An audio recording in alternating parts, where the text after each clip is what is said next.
JDS ಶಾಸಕ ಶರಣಗೌಡ ಕಂದಕೂರ್ ಮನವೊಲಿಕೆ ಯಶಸ್ವಿಯಾಗಿದೆ. ಪುತ್ರ ನಿಖಿಲ್ ಕುಮಾರಸ್ವಾಮಿಯಿಂದ ಮನವೊಲಿಕೆ ಯಶಸ್ವಿಯಾಗಿರುವಂತದ್ದು.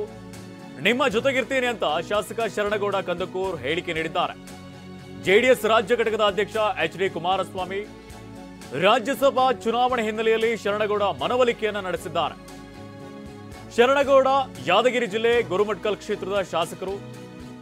ಶರಣಗೌಡ ಸಹೋದರ ಮಲ್ಲಿಕಾರ್ಜುನ ರೆಡ್ಡಿ ಸಮ್ಮುಖದಲ್ಲಿ ಚರ್ಚೆಯನ್ನು ನಡೆಸಲಾಗಿದೆ. ಬೆಂಗಳೂರಿನಲ್ಲಿರುವಂತಹ ಮಲ್ಲಿಕಾರ್ಜುನ ರೆಡ್ಡಿ ನಿವಾಸದಲ್ಲಿ ಭೇಟಿಯಾಗಿ ಚರ್ಚೆಯನ್ನು ನಡೆಸಲಾಗಿದೆ. ಶರಣಗೌಡ ಕಂದಕೂರ್ ಮನವೊಲಿಸುವಲ್ಲಿ ಎಚ್.ಡಿ.ಕೆ ಹಾಗೆಯೇ ನಿಖಿಲ್ ಕುಮಾರಸ್ವಾಮಿ ಕೂಡ ಯಶಸ್ವಿಯಾಗಿದ್ದಾರೆ.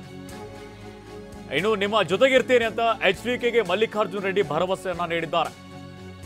ಅಡ್ಡ ಮತದಾನದ ಭೀತಿ ಹಿನ್ನೆಲೆಯಲ್ಲಿ ಮನವೊಲಿಸುವಂತಹ ಕೆಲಸವನ್ನು ಮಾಡಲಾಗಿದೆ. ಇನ್ನೊಂದು ಕಡೆಯಲ್ಲಿ ಶರಣಗೌಡ ಕಂದಕೂರ್ ಅವರು ಹೇಳಿಕೆಯನ್ನು ನೀಡಿದ್ರು. ಕಾಂಗ್ರೆಸ್ನ ನಾಯಕರು ನಮ್ಮ ಜೊತೆ ಮಾತುಕತೆ ನಡೆಸಿದ್ದಾರೆ ಅನ್ನುವಂಥ ರೀತಿಯಲ್ಲಿ, ಹೀಗಾಗಿ ಅವರನ್ನ ಮನವೊಲಿಸುವಂತಹ ಪ್ರಯತ್ನವನ್ನ ಜೆಡಿಎಸ್ ನಾಯಕರು ಮಾಡಿದ್ದಾರೆ.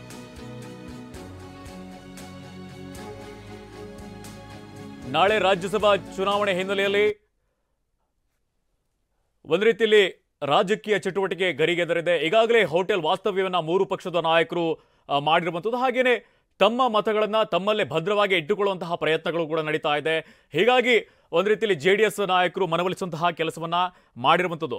ಶರಣಗೌಡ ಕಂದಕೂರ್ ಎಲ್ಲಾದರೂ ಕಾಂಗ್ರೆಸ್ಗೆ ಮತ ಹಾಕಿದ್ರೆ ತಮ್ಮ 5ನೇ ಅಭ್ಯರ್ಥಿ ಆಗಿರುವಂತಹ ಕುಪೇಂದ್ರ ರೆಡ್ಡಿ ಸೋಲಾಗುವಂತಹ ಸಾಧ್ಯತೆ ಇದೆ. ಹೀಗಾಗಿ ಅವರನ್ನ ಹೇಗಾದ್ರೂ ಮಾಡಿ ಗೆಲ್ಲಿಸಬೇಕು. ಹಾಗೇನೆ ಕಾಂಗ್ರೆಸ್ನ ಹಲವಾರು ನಾಯಕರ ಜೊತೆನೂ ಕೂಡ ಬಿಜೆಪಿ ಹಾಗೇನೆ ಜೆಡಿಎಸ್ ನಾಯಕರು ಸಂಪರ್ಕದಲ್ಲಿ ಇದ್ದಾರೆ ಅನ್ನುವಂತಹ ಮಾತುಗಳು ಕೂಡ ಕೇಳಿ ಬರ್ತಾ ಇರುವಂಥದ್ದು.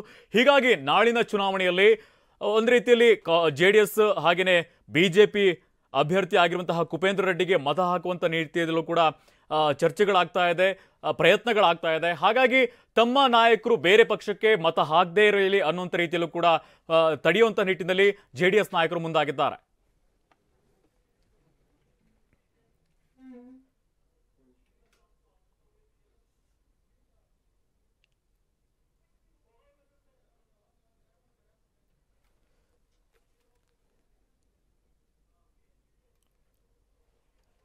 ರಾಜ್ಯಸಭಾ ಚುನಾವಣೆಯಲ್ಲಿ ಸಂಖ್ಯಾಬಲದ ಪ್ರಕಾರವಾಗಿ ಕರ್ನಾಟಕದಲ್ಲಿ ರಾಜ್ಯಸಭೆಗೆ ಆಯ್ಕೆಯಾಗಿ ಹೋಗುವಂಥದ್ದು ಕರ್ನಾಟಕದಿಂದ 4 ಜನ ಅಭ್ಯರ್ಥಿಗಳು, ಕಾಂಗ್ರೆಸ್ನಿಂದ 3, ಬಿಜೆಪಿಯಿಂದ 1 ಸ್ಥಾನ.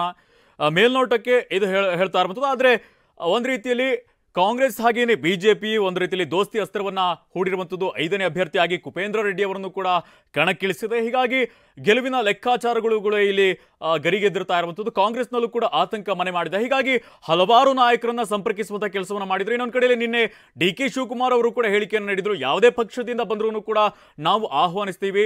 ಇನ್ನ 9 ವರ್ಷಗಳ ಕಾಲ ರಾಜ್ಯದಲ್ಲಿ ಕಾಂಗ್ರೆಸ್ ಸರ್ಕಾರ ಇರುತ್ತೆ, ಸುಭದ್ರವಾಗಿರುತ್ತೆ, ಎಲ್ಲರೂ ಕೂಡ ಬಂದ್ರು ನಾವು ಸ್ವಾಗತಿಸ್ತೀವಿ ಅನ್ನೋ ರೀತಿಯಲ್ಲೂ ಕೂಡ ಹೇಳಿಕೆಯನ್ನು ನೀಡಿರುವಂಥದ್ದು. ಹಾಗೇನೆ ಜನಾರ್ದನ್ ರೆಡ್ಡಿ ಅವರನ್ನು ಕೂಡ ಸಿಎಂ ಸಿದ್ದರಾಮಯ್ಯ ಭೇಟಿಯಾಗುವಂತ ಕೆಲಸವನ್ನ ಮಾಡಿದ್ರು. ಇನ್ನೊಂದು ಕಡೆಯಲ್ಲಿ ಅವರನ್ನು ಕೂಡ ಮನವೊಲಿಸುವಂತಹ ಪ್ರಯತ್ನಗಳು ನಡೆದಿದೆ ಅನ್ನುವಂತಹ ಲೆಕ್ಕಾಚಾರಗಳಿದೆ.